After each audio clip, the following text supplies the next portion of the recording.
How does it feel to be old and useless?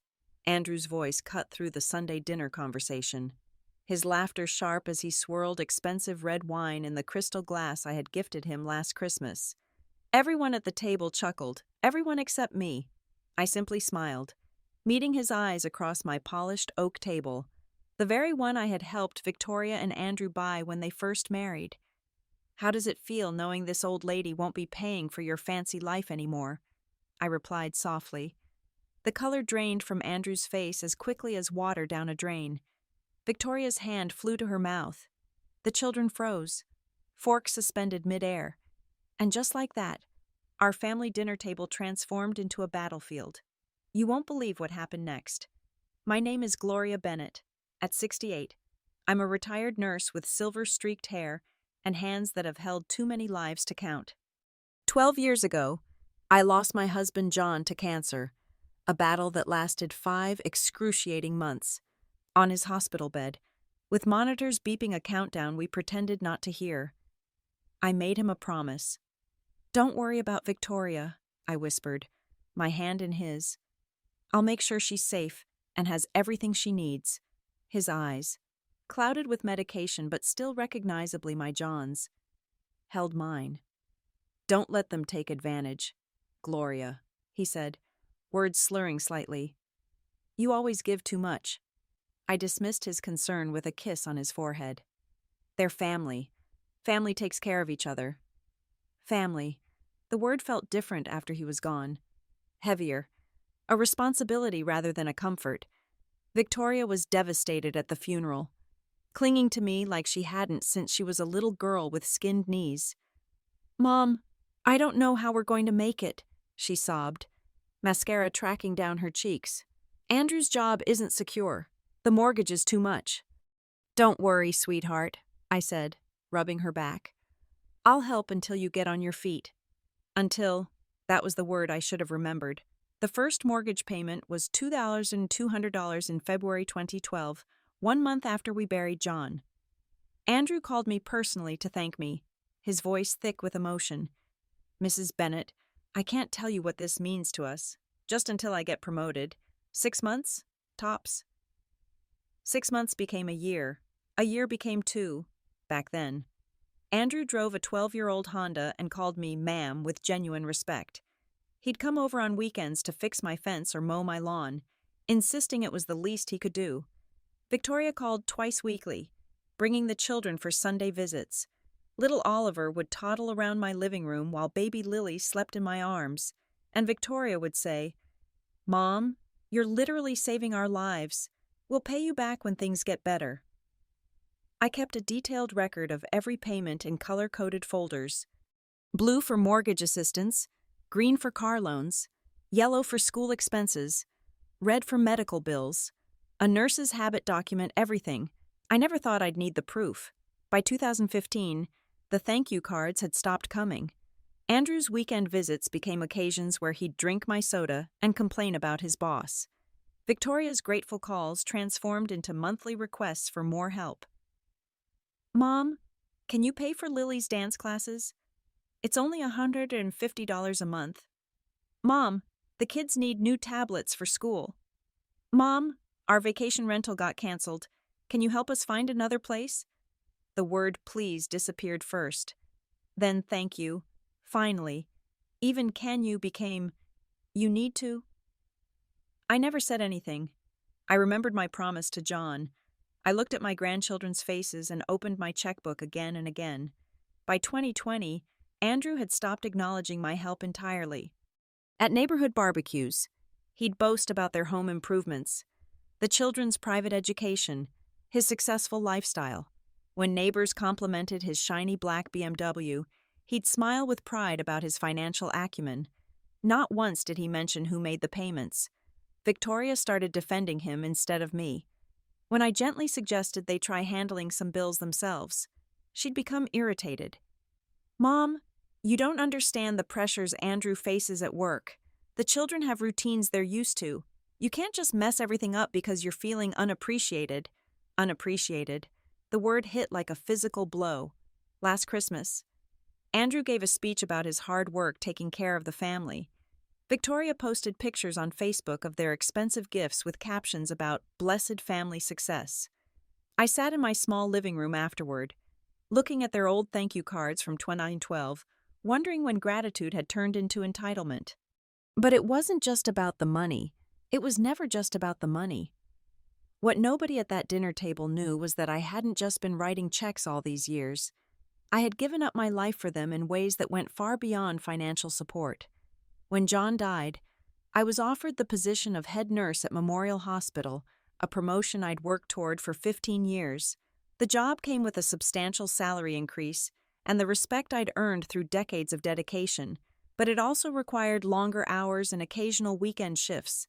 Victoria needed help with the children. Andrew's job was demanding. They couldn't afford daycare.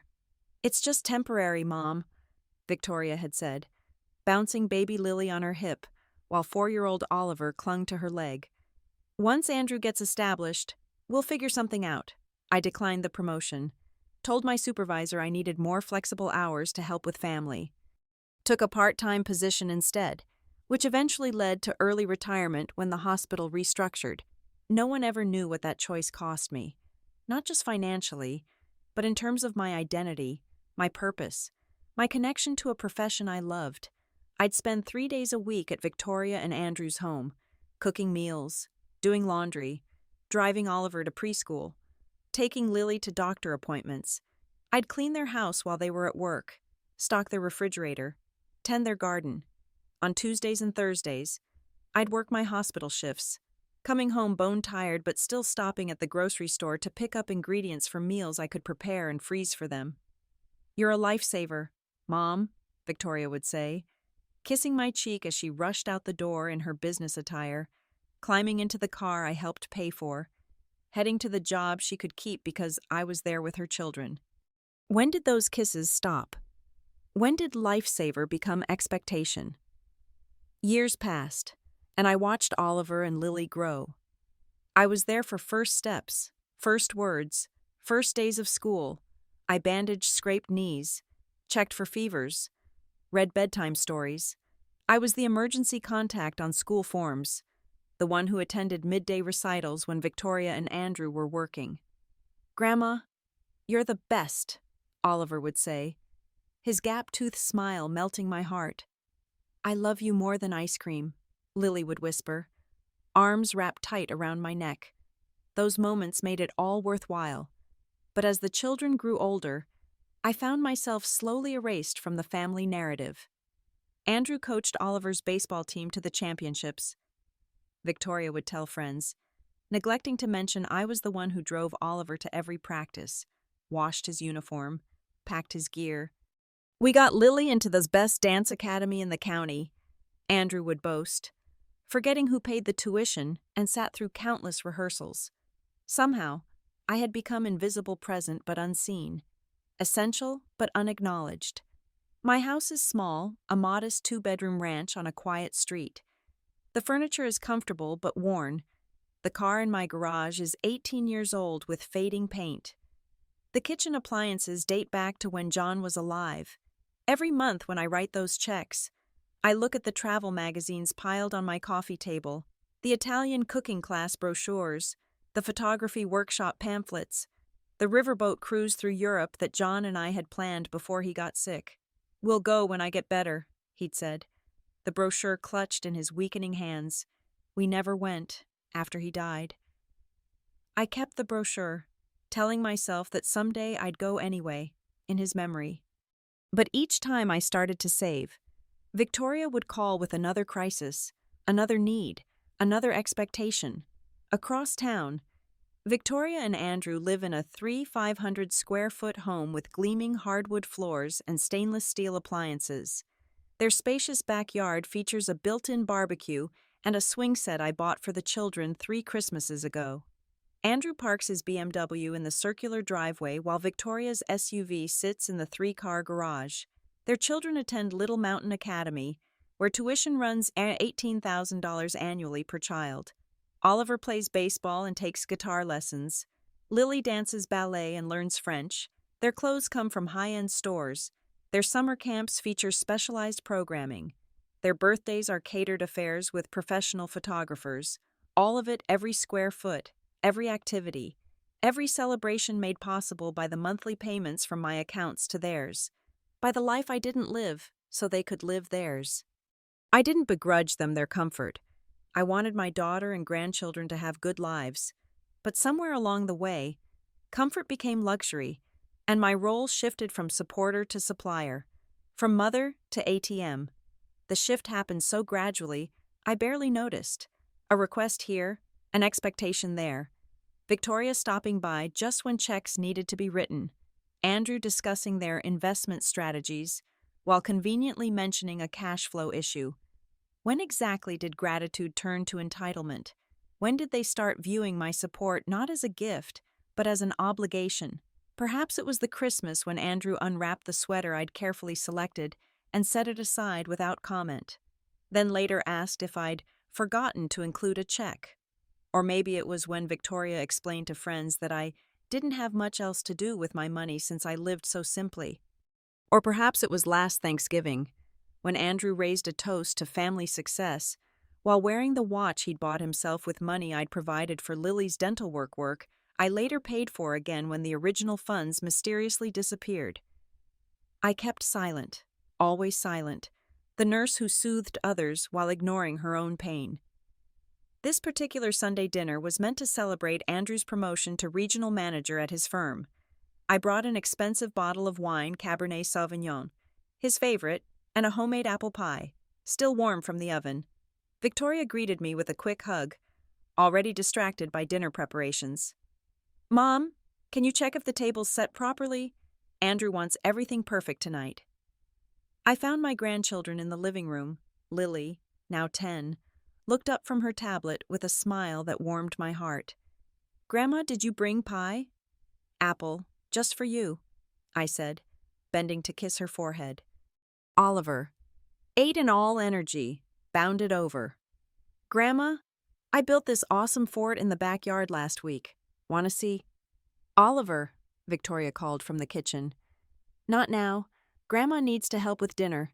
I followed her voice to find her stirring sauce, her wedding ring, the one John had given her, reset with additional diamonds I'd paid for on her 10th anniversary, catching the light.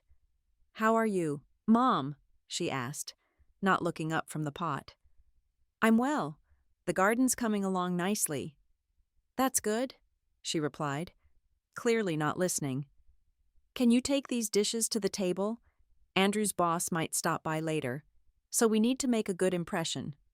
The dining room showcased a table I'd helped them buy, set with china I'd given them for their 5th anniversary. The centerpiece was a crystal vase from my own mother, which Victoria had admired until I passed it on to her. Andrew entered, tall and confident in his tailored shirt, no trace of the humble young man who had once promised to take good care of my daughter. He gave me a cursory nod before pouring himself a glass of my wine. "Mrs. Bennett," he said he'd stopped calling me Gloria years ago, reverting to formality as if to create distance. "Nice of you to join us." Dinner began pleasantly enough. The children shared school stories. Victoria discussed a project at work. Andrew dominated the conversation with tales of his corporate triumphs, each story carefully crafted to highlight his importance. I asked Oliver about baseball and Lily about her dance recital. I complimented Victoria on the meal. I listened to Andrew's work stories with polite interest. Then, as I was enjoying my roast beef, Andrew leaned back in his chair, the chair at the head of the table, where he now sat during family dinners. "Getting older must be so boring," he said, twirling the wine in his glass. "No job to go to, no important responsibilities, just sitting around all day." I set down my fork carefully. The room seemed to still. "It has its good days and bad days," I replied mildly. Andrew laughed, emboldened by wine and his new promotion. "Look, don't get me wrong, you did okay as a nurse back in the day, but that was 30 years ago. Everything's different now. It's all computers and efficiency. You need a young mind to really succeed." Victoria shifted uncomfortably. "Andrew, Mom had a wonderful career. She helped save lives." Sure. He waved dismissively. "But let's be honest here. When was the last time you actually accomplished something, made something happen, built something real? Oliver looked up from his chicken. Grandma helped me build an awesome fort in the backyard last month. That's sweet, kiddo. Andrew patted Oliver's head condescendingly. But Grandma needs to understand that real adults take care of their families by working hard. Not everyone gets to just relax all day while other people do the heavy lifting. The silence felt suffocating. Victoria attempted a laugh that sounded hollow. Maybe we should talk about something else, she suggested weakly. Lily, tell Grandma about your art class.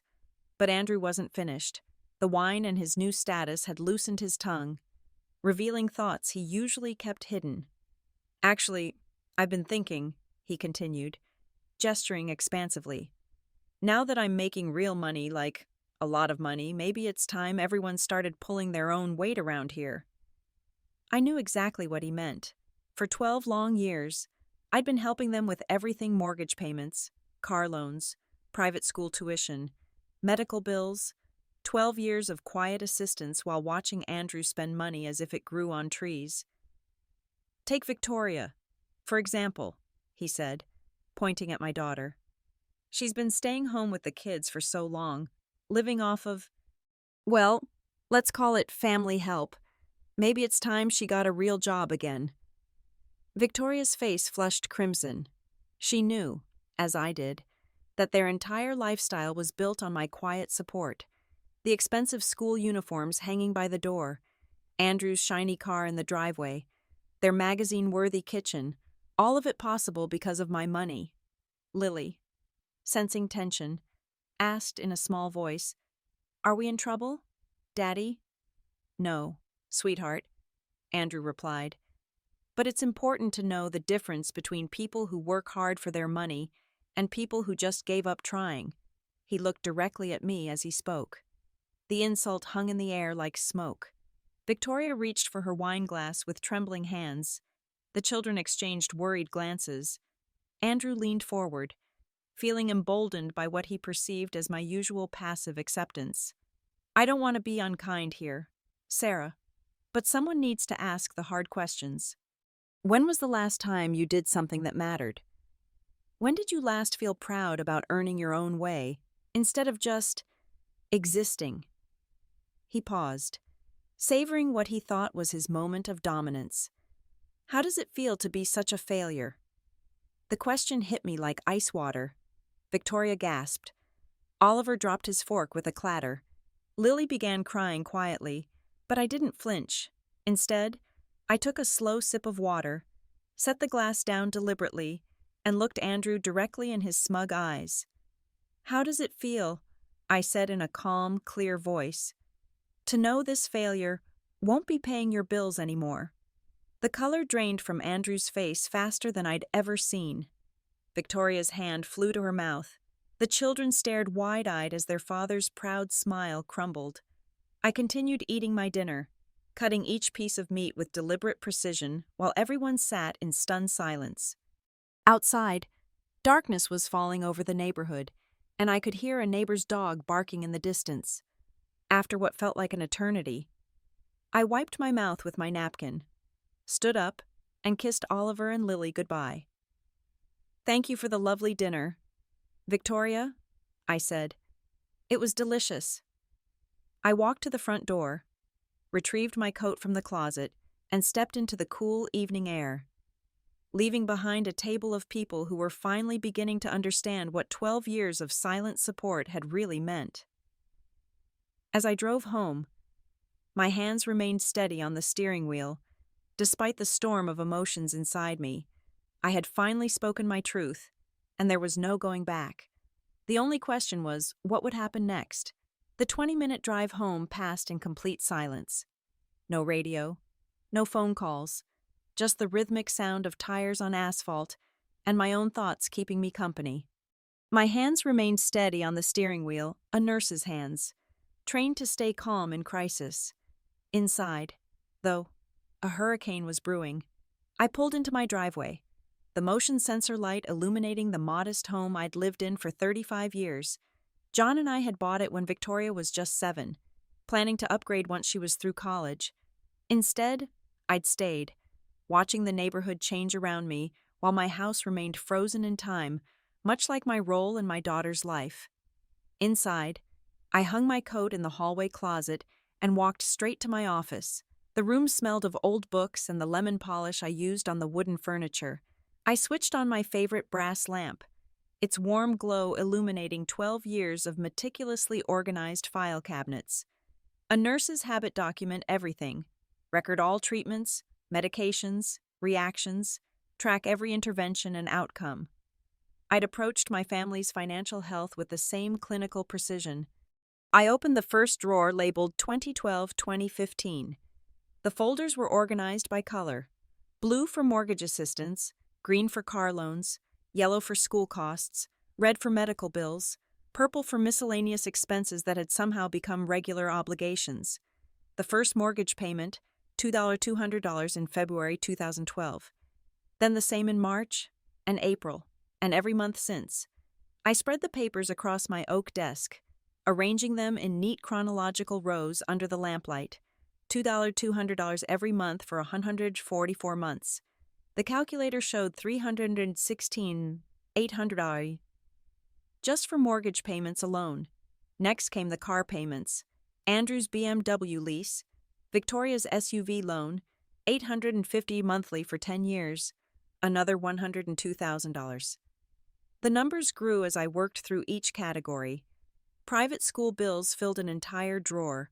Oliver's education from preschool through second grade, Lily's from toddler classes through fourth grade, elite schools with swimming pools and foreign language immersion, $18,000 annually per child, plus summer camps and sports.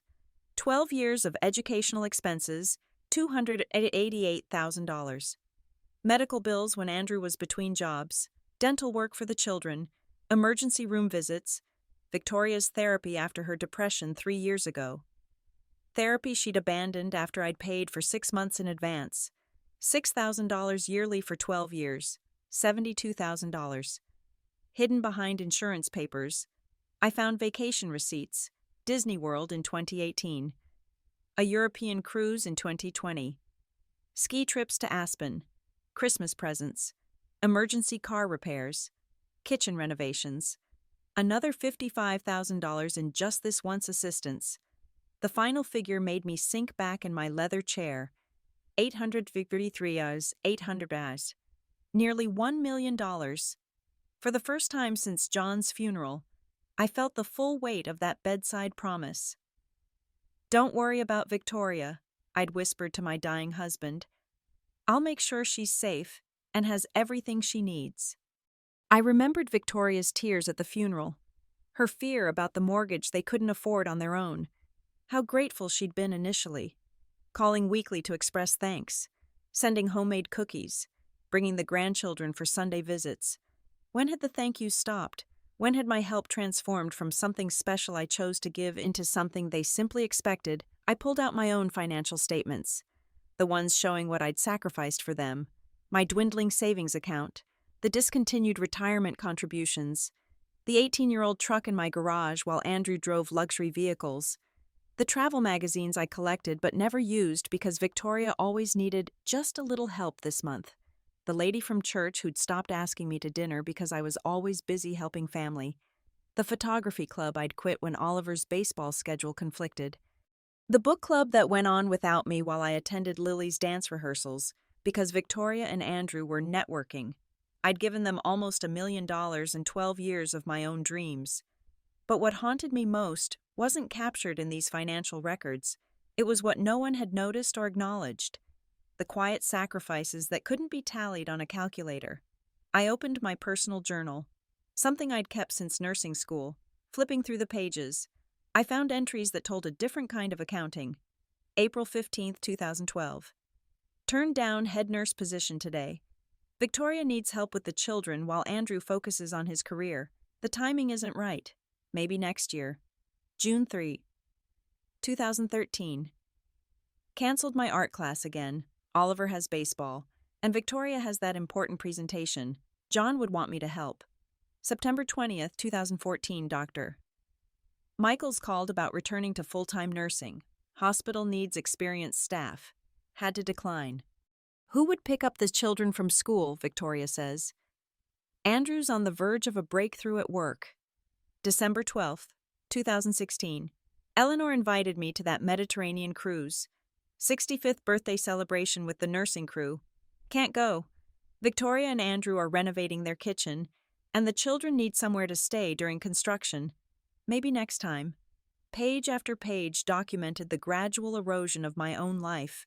The opportunities declined, the friendships neglected, the hobbies abandoned, the dreams deferred and eventually forgotten.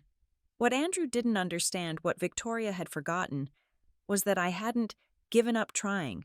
I had redirected all my energy, time, and resources to them, becoming invisible in the process. I knew something else, too. Something I'd never admitted even to myself. I'd enabled their entitlement. By never setting boundaries, by always saying yes, by hiding my own sacrifices, I'd helped create this situation. At 11 that night, I reached for my phone and the list of banking contacts I kept in my planner. Tomorrow would bring necessary conversations about automatic payments and standing instructions. It wouldn't be easy, but neither was watching your family value your wallet more than your presence. Morning arrived with golden light filtering through my kitchen curtains. My coffee tasted different, somehow stronger, more defined. I sat at my small table watching cardinals quarrel over birdseed in my feeder before returning to my office, where neat stacks of papers awaited like silent witnesses. First National Bank answered after 3 rings. Account services. This is Jennifer. How may I help you today? I need to cancel automatic payments from checking account 784321567889. I said in the same steady voice I'd used through decades of nursing, may I have the last 4 digits of your social security number to verify your identity? The process took 15 minutes. Jennifer was efficient, professional, and had no idea she was dismantling 12 years of financial support with each keystroke. Those payments are now discontinued. Mrs. Bennett, is there anything else I can help you with today? That's everything. Thank you. I placed a checkmark next to mortgage assistance, $200 a month, on my list. Colorado Mountain Insurance required a supervisor. The BMW lease cancellation needed 3 different departments. Each call followed the same pattern: verification, computer work, confirmation numbers carefully recorded in my notebook. By 12:30, I'd crossed off 10 items from my list. My phone rang at 12:45. Mom! Victoria's voice sounded confused but not yet frightened. Something weird happened with our mortgage payment. The bank called saying there weren't sufficient funds in the account. Because you thought I'd keep paying forever. I finished her sentence. Silence stretched between us like a taut rubber band. What do you mean? Her voice rose an octave, reminiscent of when she was a child caught in a lie. Exactly what I said last night. I'm not paying your bills anymore. But Mom, you can't just the mortgage, the insurance, Oliver's school. Everything stops as of this morning. I could hear her breathing accelerate, panic setting in. This isn't funny. We'll lose our house. Then you'll need to figure out how to pay for it yourselves. The line went quiet with an abrupt click. My notebook showed 8 more calls to make. The electric company was surprisingly efficient. Little Mountain Academy's finance office asked fewer questions than anticipated. Each confirmation number went into my log with methodical precision. Victoria called back at 1:45, her voice tight with genuine fear. Mom, please, I don't understand what's happening. The school called, the insurance company called, even the electric company called. They're all saying payments were declined. Because I canceled all the automatic transfers from my accounts. Your accounts? The question emerged as a whisper. Did you think these payments just appeared by magic? Victoria. Another extended silence. But we never asked you to pay for everything, she finally said. You never asked because you never had to ask. I just did it automatically. We can't afford... She stopped herself. Sweetie, that's exactly the point. At 1:50, my phone rang again. This time, Andrew's voice came through, attempting authoritative confidence. Gloria, Whatever game you're playing needs to stop right now. No game, just reality. You can't destroy our family because your feelings got hurt at dinner. I'm not destroying anything. I'm just stopping my financial support. I paused, then added, You wanted to know how it feels to be a failure. Now you can figure out your own bills and find out. His silence lasted even longer than Victoria's had. My final call was to my financial advisor, scheduling a Monday morning appointment to redirect those monthly payments into my long-neglected retirement account. Outside, the Cardinals had found more seeds to dispute. At 2:30 that afternoon, I heard the distinctive sound of Andrew's BMW pulling into my driveway. Through my living room window, I watched him slam the car door with unnecessary force. Victoria emerged from the passenger side, clutching her purse like a shield. They marched up my front walkway like soldiers approaching a battlefield. I opened the door before they could knock. "We need to talk," Andrew said, pushing past me without invitation. Victoria followed, her eyes red-rimmed and puffy. "Please come in," I said to their retreating backs. Andrew positioned himself in the center of my living room, stance wide, arms crossed, a corporate warrior ready for negotiation. "This ridiculous tantrum of yours ends right now. You will call those banks immediately and reinstate every payment." "No, I won't." His face flushed crimson. "You can't just cut us off without warning. There are legal implications, verbal contracts, promises. Show me the contract where I agreed to pay your bills until the end of time." Victoria stepped forward, her voice trembling. "Mom, please think about what Dad would want. Remember what you promised at his funeral." The mention of John struck me like a cold wind, but I was prepared for this tactic. "I promised to help you get stable and secure. 12 years and almost $1 million later. You're less stable than when we started." "$1 million." Victoria's whisper barely carried across the room. I walked to my desk and retrieved my calculator and notebook. $833,800. Mortgage assistance, car payments, insurance, school tuition, medical bills, vacations, emergencies. I looked up. Should I read each category aloud? Andrew's composure cracked momentarily before he recovered. "That's impossible. We never asked for that much." "You never asked for anything. You just expected it automatically." Victoria sank onto my sofa, her face ashen. "But what about the children Oliver's baseball team? Lily's dance classes?" "Those will continue, but I'll pay the schools and activities directly. No more money flowing through you and Andrew." "You can't divide the family like this," Andrew snapped. "We're supposed to be a team. Teams require mutual respect. When was the last time either of you said thank you for anything?" The question hung unanswered in the air. Victoria's tears started slowly, then escalated to the desperate sobs I remembered from her teenage heartbreaks. "I didn't know it was so much money. I thought you wanted to help us. I thought it made you happy." "It did make me happy until you stopped being grateful and started being entitled." Andrew paced my living room like a caged animal. "Fine, you want gratitude. Thank you. Now reinstate the payments. Gratitude doesn't work retroactively. Andrew." His pacing halted abruptly. For the first time, genuine worry replaced anger. "What exactly do you want from us?" "I want you to live within your actual means. I want my grandchildren to see their parents working for what they have instead of expecting handouts. I want to be treated like a mother and grandmother, not a walking ATM." Victoria looked up through her tears. "What if we can't do it? What if we lose everything?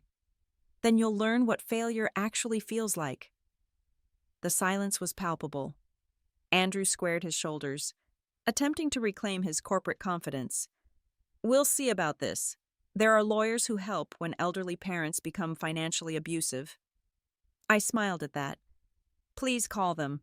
I'd love to explain how I've been financially abused for 12 years straight." They left without further comment.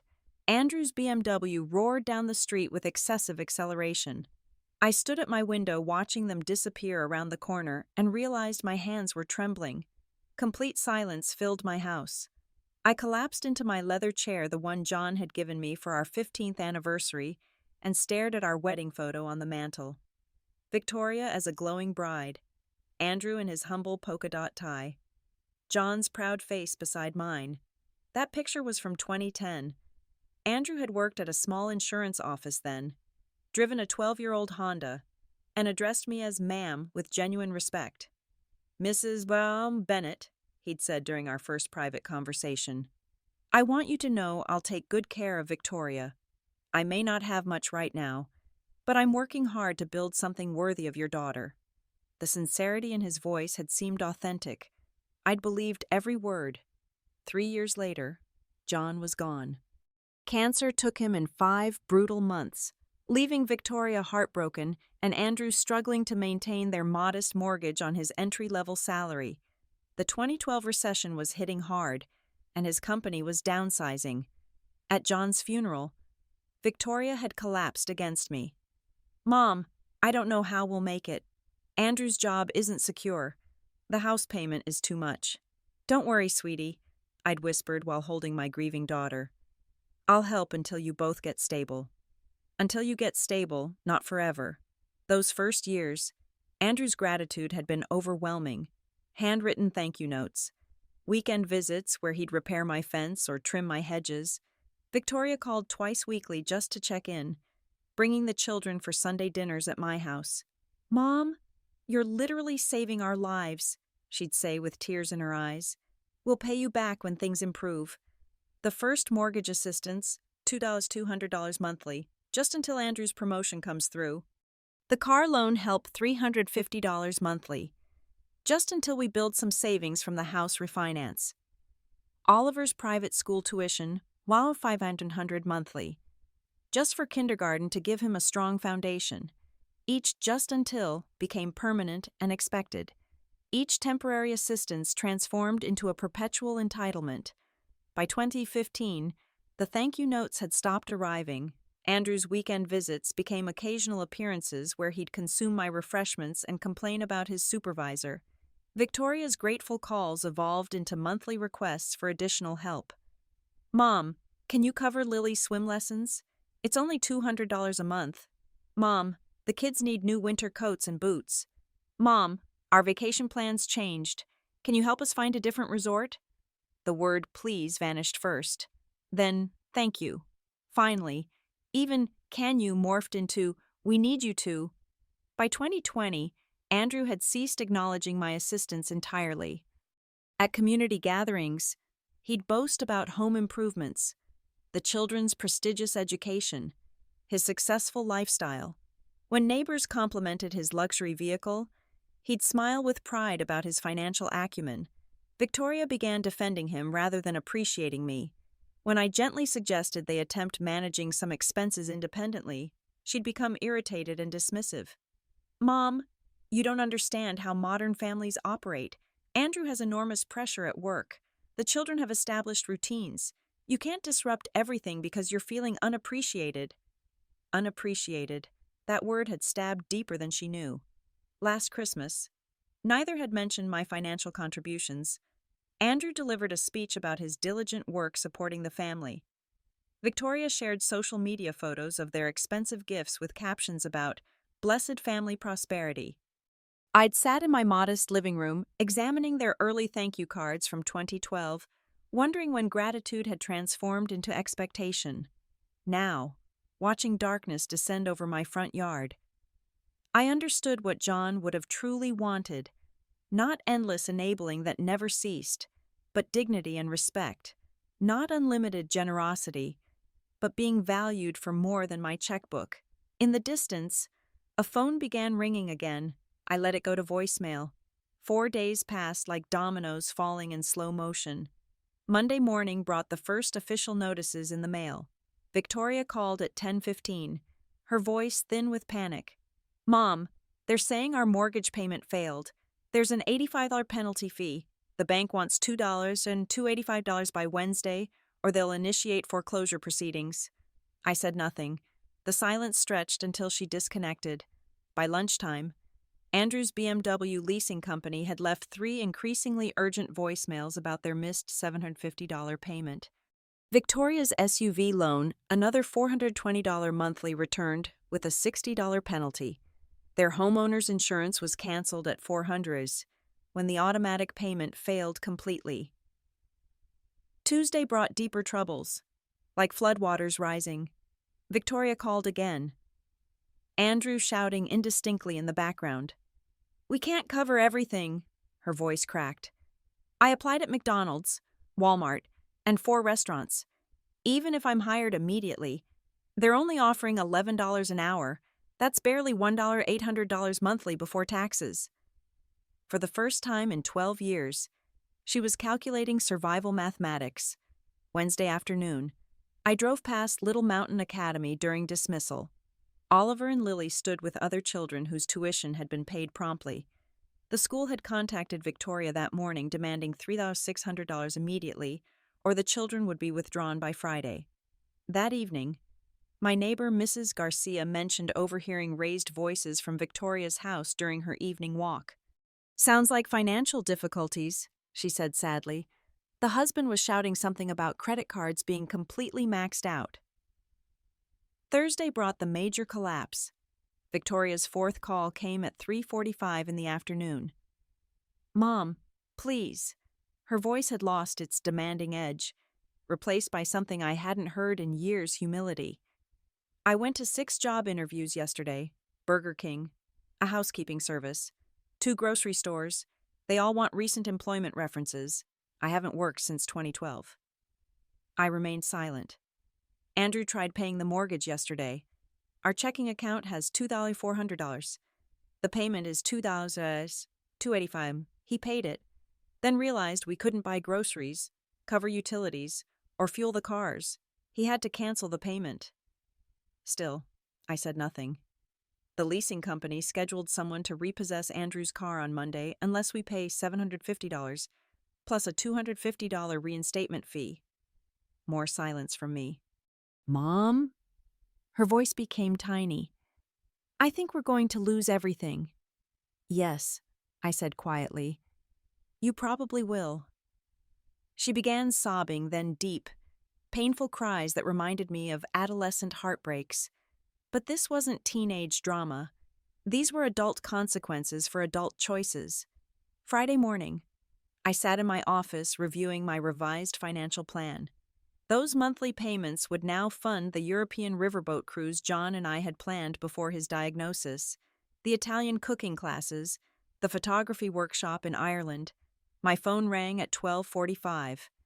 Andrew this time, his voice stripped of its previous arrogance. "Gloria, we need to have an adult conversation about resolving this situation. We've already spoken. No, we need a genuine discussion about constructive solutions." "You mean how I can fix your problems?" Long pause. "Yes," he admitted. "That's exactly what I mean." At least he was finally being honest. "Come over Sunday afternoon. Bring everyone, including the children." "What should we prepare to discuss?" "Reality," I said, ending the call.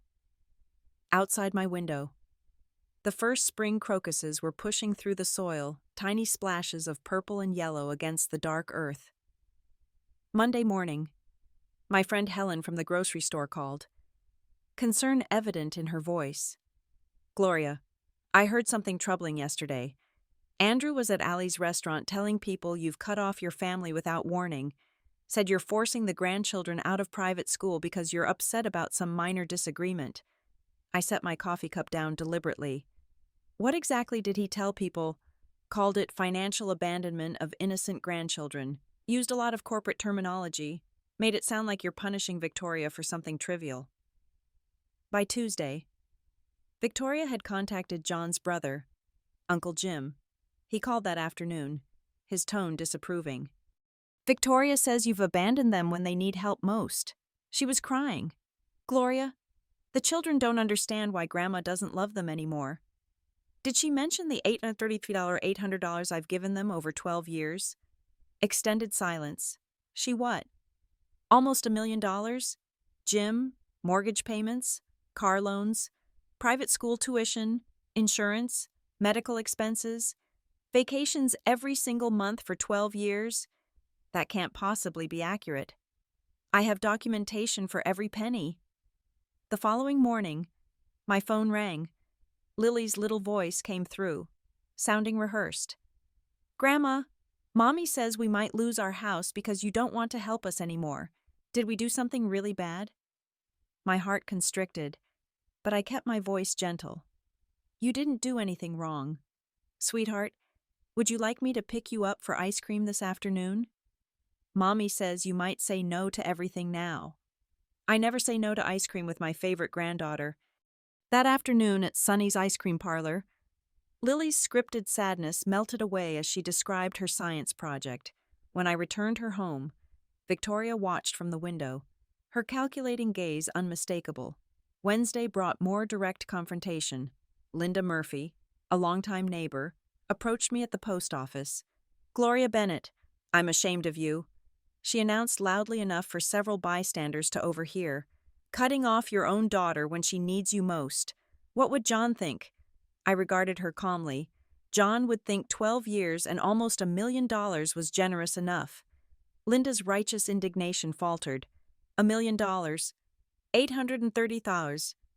$800 to be exact. Mortgage assistance, car payments, school tuition, insurance, medical bills, vacation expenses. Would you like to see my financial records? Other postal patrons had paused their activities to listen. Linda's face paled considerably. "Victoria never mentioned any of that." "Victoria mentions very little about what she receives from me, Linda. Only what she wants others to hear." That evening, Helen called again. Andrew was back at Ali's tonight attempting the same narrative, but Rick Thompson was present. Remember Rick? He sold them that luxury vehicle 4 years ago, asked how Andrew could afford a $55,000 car on his salary. When Andrew started making excuses, Rick mentioned remembering you co-signing the lease documents. The entire restaurant went silent immediately. Thursday morning brought a call from my former hospital colleague, Patricia. "Heard interesting gossip at the coffee shop, but also heard your perspective from Helen. Mind if I ask directly? Did you really support them continuously for 12 years? Every single month since John died, and they stopped expressing gratitude after the initial years. Last Christmas, Andrew gave a speech about his hard work providing for the family, while Victoria posted social media photos of their expensive gifts with hashtags about blessed family success." Patricia whistled softly. "That's extremely cold. Gloria, exceptionally cold." Friday evening, I was tending my front garden when Mrs. Garcia approached. "Mrs. Bennett, my daughter overheard something at school pickup today. Parents discussing family drama. She mentioned people are questioning the story your son-in-law has been sharing around town." I continued watering my roses. "People are entitled to their opinions." She also said you've been extraordinarily generous to those children over the years. "I love my grandchildren." "Of course you do. That has never been questioned by anyone." Saturday morning, Victoria called, her voice high-pitched and desperate. "People are asking uncomfortable questions. Mom, questions about money and timelines and financial records. You need to stop spreading lies about us." "I haven't spread anything, Victoria. I've simply answered honestly when directly asked. You're destroying our reputation in this community." "I'm not destroying anything, sweetheart. I'm just no longer paying to maintain false ones." The line went dead with an emphatic click.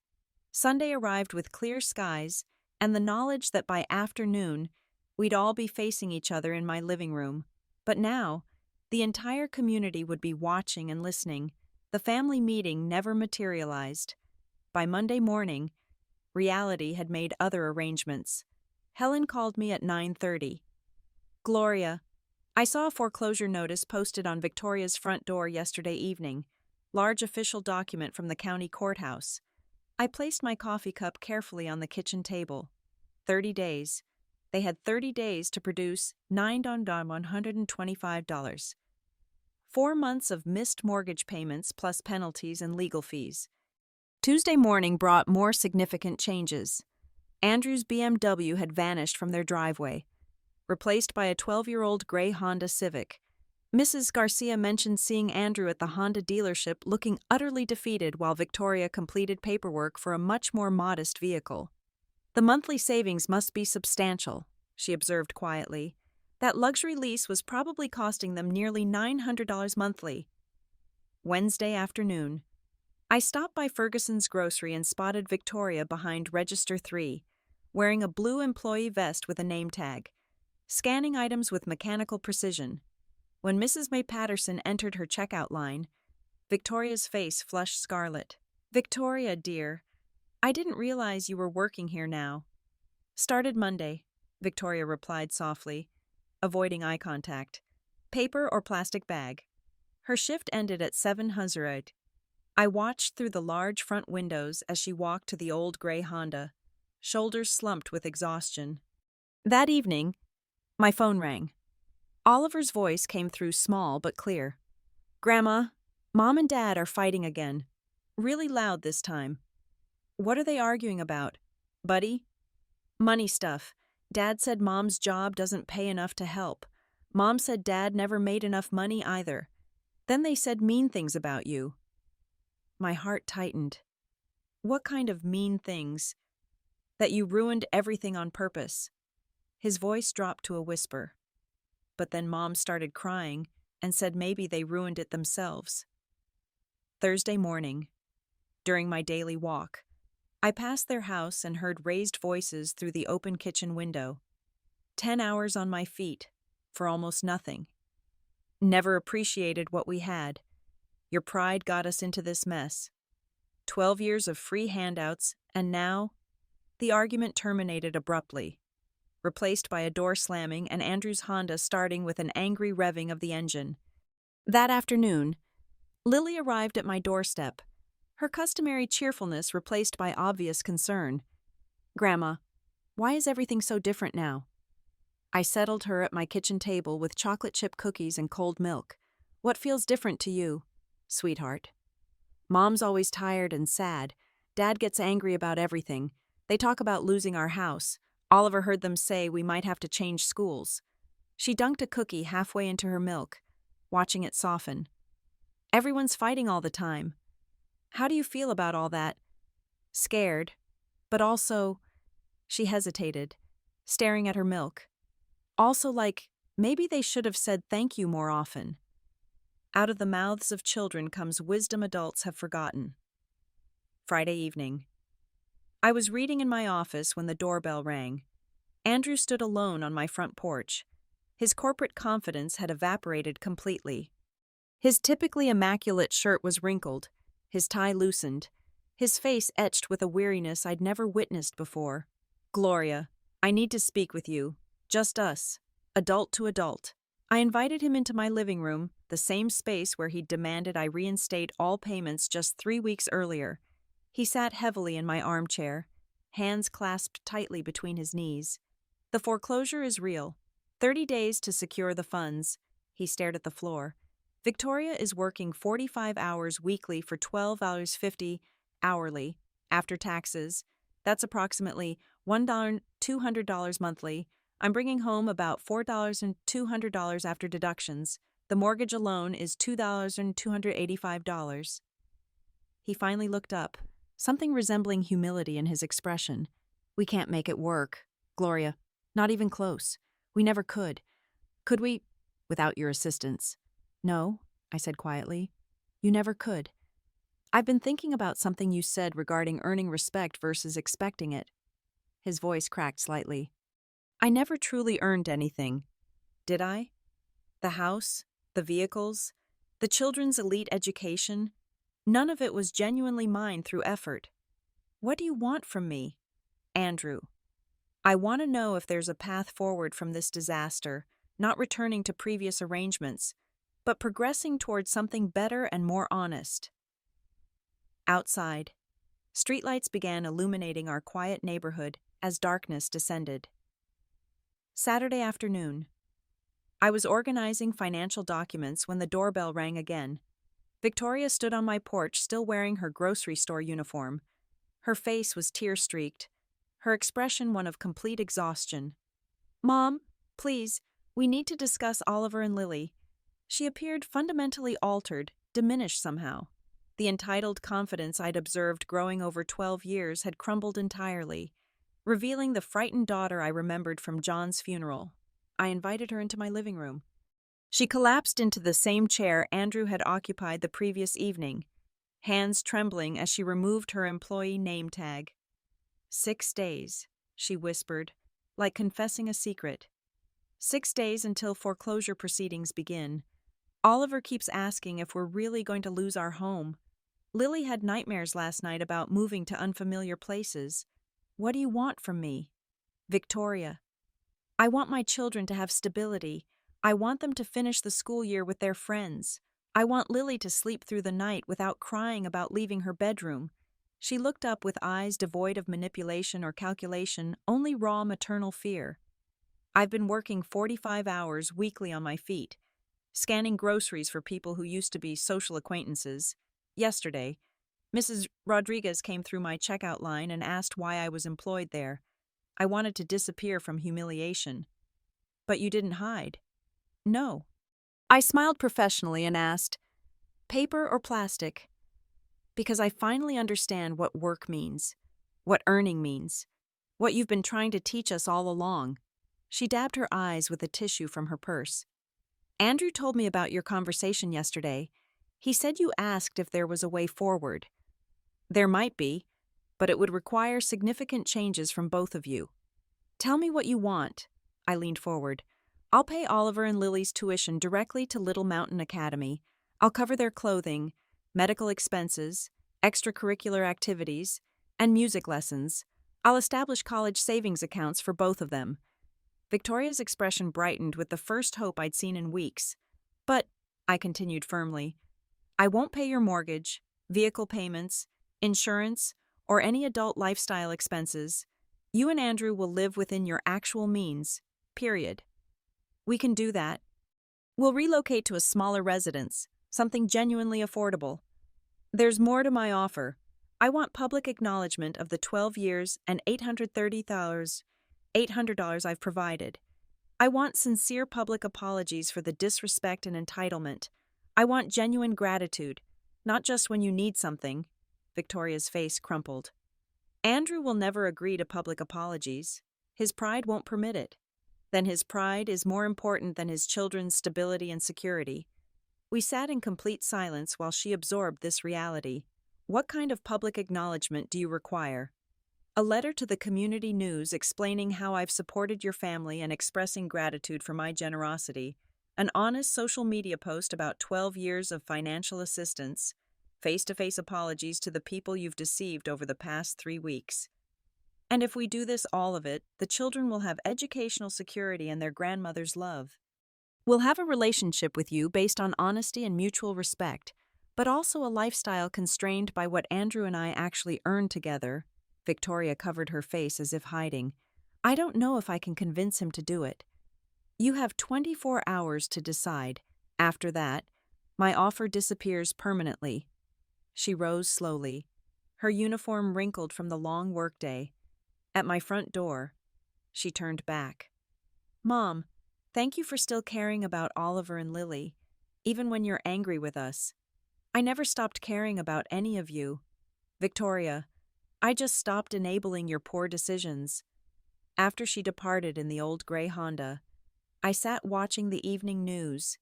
Somewhere across town, an extremely difficult conversation was about to commence. Through Helen's subsequent report, I learned precisely how that evening unfolded. Victoria's Honda pulled into their driveway at 6:45. Andrew was heating leftover Chinese food when she entered the kitchen, still wearing her grocery store uniform. He glanced up from the microwave, noting her red-rimmed eyes and exhausted posture. Where have you been? Your shift ended at 4. I went to see Mom. The microwave beeped in the silence that followed. Andrew removed the steaming container, placed it on the counter, and turned to fully face his wife. You went behind my back after everything we discussed about handling this together. We're out of time. Andrew, 6 days until foreclosure. The children are terrified. I had to try something. Victoria sank into a kitchen chair, removing her name tag with trembling fingers. She's willing to help, but there are conditions. What kind of conditions? She'll pay for Oliver and Lily's school, clothing, activities, medical expenses. She'll establish college funds for both of them. Andrew's expression brightened momentarily.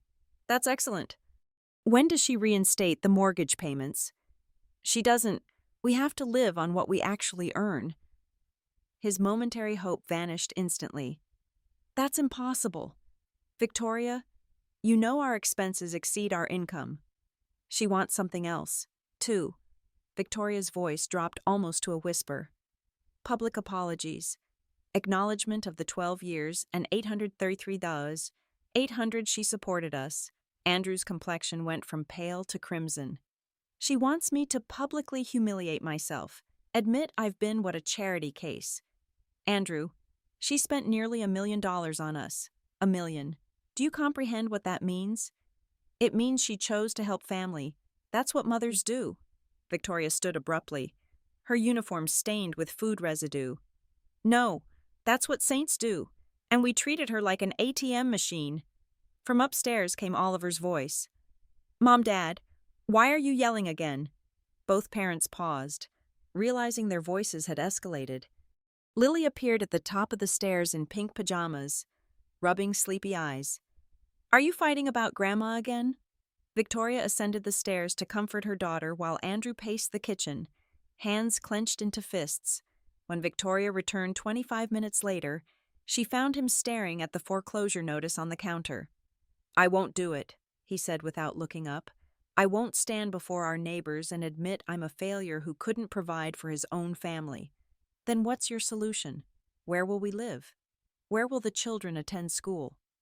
We'll discover something, get a loan, file bankruptcy, anything except crawling to your mother begging forgiveness for imaginary offenses. Victoria pulled out her phone and opened the calculator app. Fine, let's solve this together. Our combined monthly income is $5,400. The mortgage is $2,285. That leaves $3,115 for everything else. She continued entering figures. Car payment for the Honda, $280. Insurance, $220. Utilities, $250. Groceries, $500. Gasoline, $180. That's $1,430, leaving us $1,685. See, we can manage perfectly. I haven't included the children's expenses yet. Oliver's baseball league, $95 monthly. Lily's dance classes, $75. Both kids need school supplies, clothing, medical co-payments, birthday gifts, Christmas presents. Victoria's voice began breaking. Andrew, we cannot afford our children's basic necessities. Through the walls, Oliver's voice drifted down again. Mom, Lily's crying again. She says we're going to be homeless. Victoria looked at her husband with eyes that held no trace of the entitled woman who had demanded her mother restore their payments 3 weeks earlier. We have 18 hours to decide. Mom's offer expires tomorrow at noon. She went upstairs to comfort her children, leaving Andrew alone with a foreclosure notice and a calculator that couldn't make their impossible mathematics work no matter how many times he attempted. Monday morning at 11:30, the Honda pulled into my driveway carrying all 4 family members.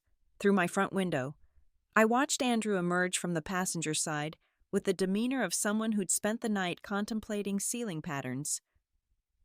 Victoria knocked on my door with Oliver and Lily standing beside her in their school uniforms.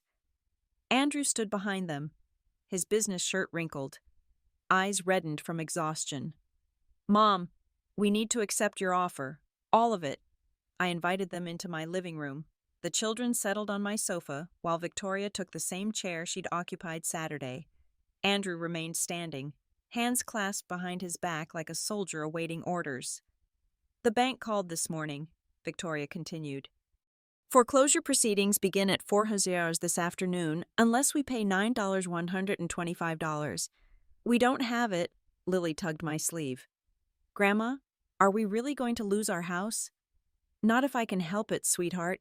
Andrew cleared his throat emphatically. Gloria, I need to say some things. He walked to my fireplace mantel, examining the wedding photo of John and me, then turned to face his family. 12 years ago, you offered temporary assistance. I accepted that help and transformed it into a permanent arrangement without acknowledging what you were sacrificing. His voice wavered slightly. I told people our home improvements resulted from my professional success. I boasted about our vehicles, as if I'd earned them. I allowed Oliver and Lily to believe their grandmother was simply being generous rather than being their actual provider. Victoria reached for Lily's small hand. Mom, I owe you apologies too. I treated your generosity like inheritance, like something deserved rather than something freely given. You paid our mortgage for 12 years, Andrew added, $316,800. You covered our car loans, insurance, school tuition, medical expenses, vacations, holiday gifts, birthday celebrations, dance lessons, baseball teams. Oliver looked up with surprised eyes. Grandma paid for my baseball. Grandma paid for everything, Victoria said quietly. Almost $1 million over 12 years. Lily's small voice cut through the heavy atmosphere. Why didn't you tell us? Victoria's face reddened with shame. Because we were embarrassed, not of Grandma's help, but of how we pretended we didn't need it. I leaned forward. If I help preserve your home today, circumstances will be entirely different.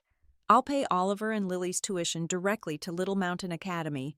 I'll cover their medical expenses, clothing, activities, and college savings accounts. But I won't pay your mortgage, car payments, or any adult expenses. You'll live within your actual income. Andrew nodded slowly as if his head carried great weight. We understand completely. There's more. I want public acknowledgement.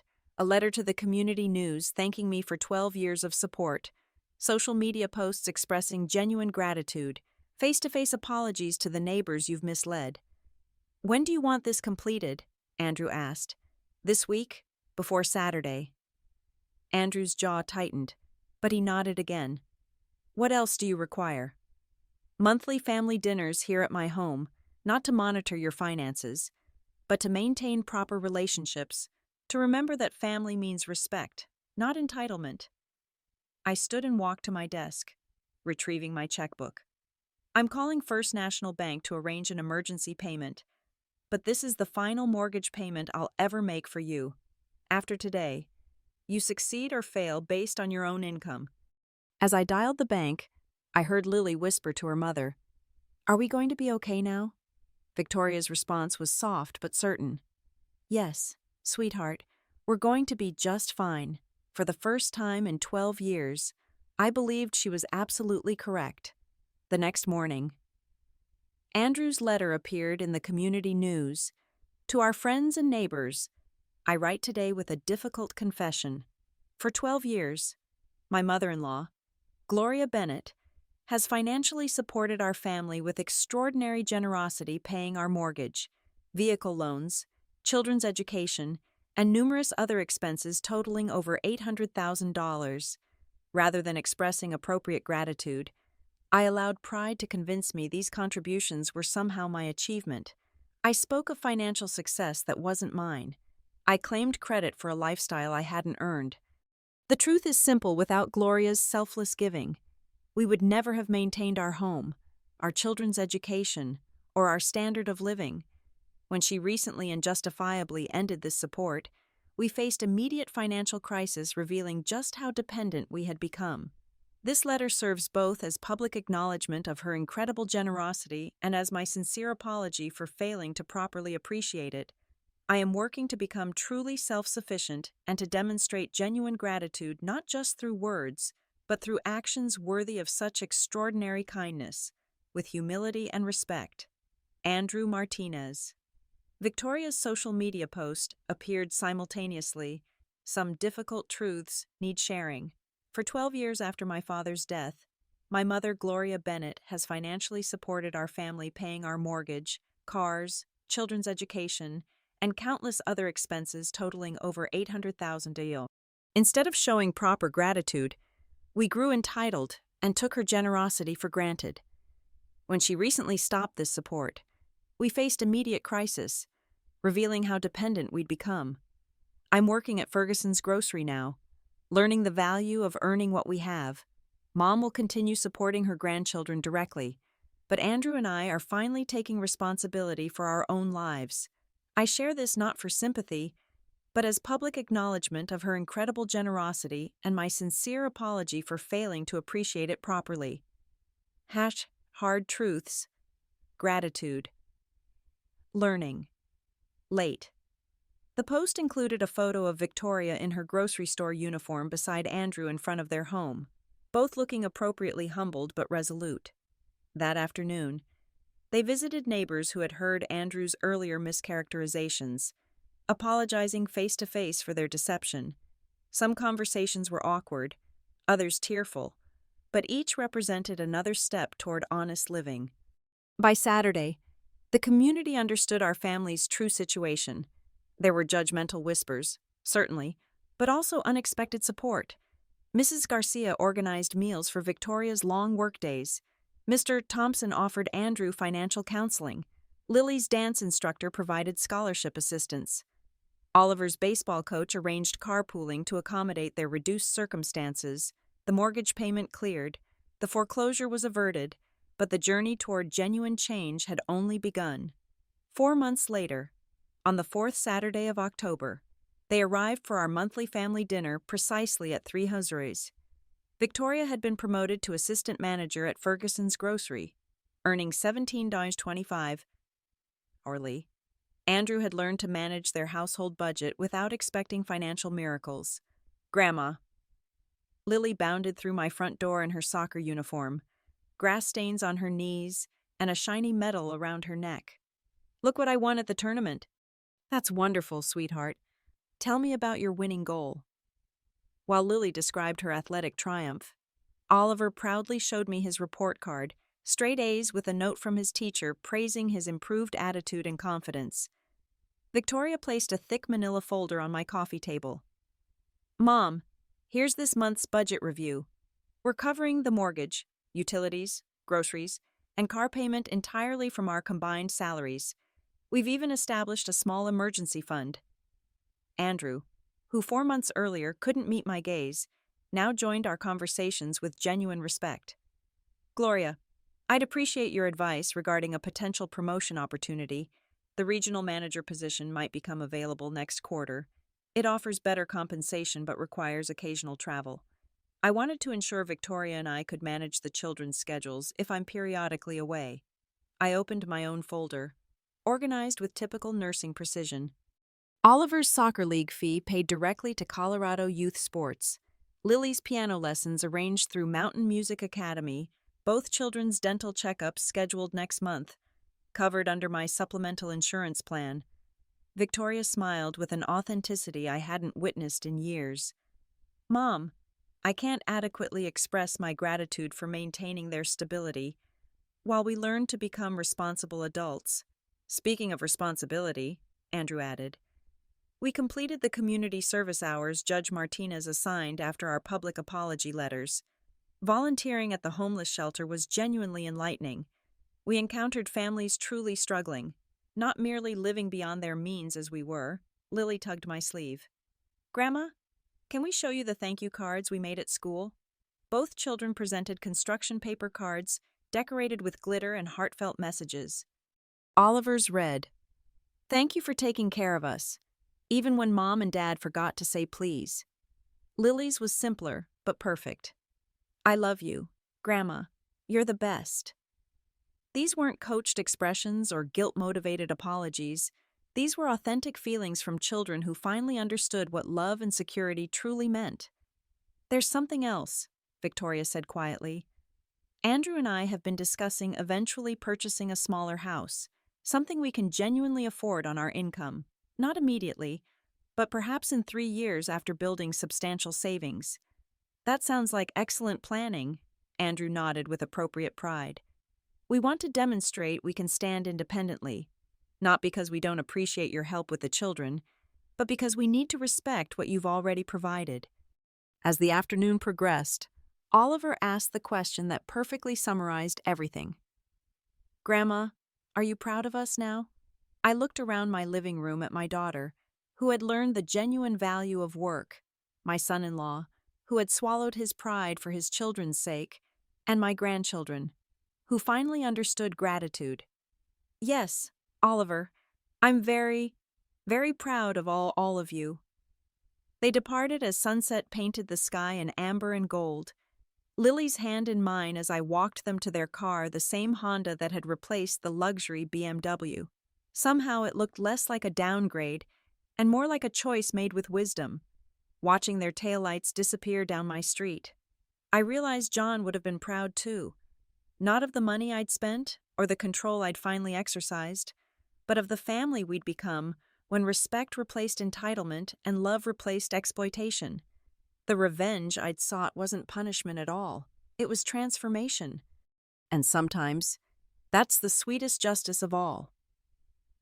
That evening, I sat in my office finalizing reservations for the European riverboat cruise John and I had planned all those years ago. I'd be traveling alone, but I knew he'd be with me in spirit, smiling at the woman who had finally learned to value herself as much as she valued others. Next to my computer lay brochures for the Italian cooking class I'd start next month and confirmation for the Irish photography workshop scheduled for spring. On my calendar, family dinner dates alternated with book club meetings, garden society gatherings, and coffee dates with old nursing friends. My phone chimed with a text from Victoria. "Just wanted to say goodnight, Mom, and thank you again, not just for today, but for everything. I love you." Simple words, but after 12 years of entitlement, they felt like the most precious gift. I looked at John's photo on my desk. "You were right," I whispered. "They did take advantage. But we fixed it, didn't we?" Outside my window, the autumn moon illuminated my garden where next spring's bulbs lay dormant, gathering strength beneath the soil. Like them, our family had needed this difficult winter to prepare for new growth. Sometimes love means giving everything, but sometimes the greatest love comes in teaching others to stand on their own even when the lesson hurts. As for me, I was finally living my own life, not just financing others. At 68, I was discovering that the third act might be the best one yet, filled with both family and freedom, both giving and receiving, both memories and new adventures. The revenge of living well isn't about punishment. It's about restoration, bringing balance back to relationships that have tilted too far in unhealthy directions. It's about teaching others to see you clearly, not just for what you provide, but for who you are. And for women who have spent decades caring for others, that might be the most important lesson of all.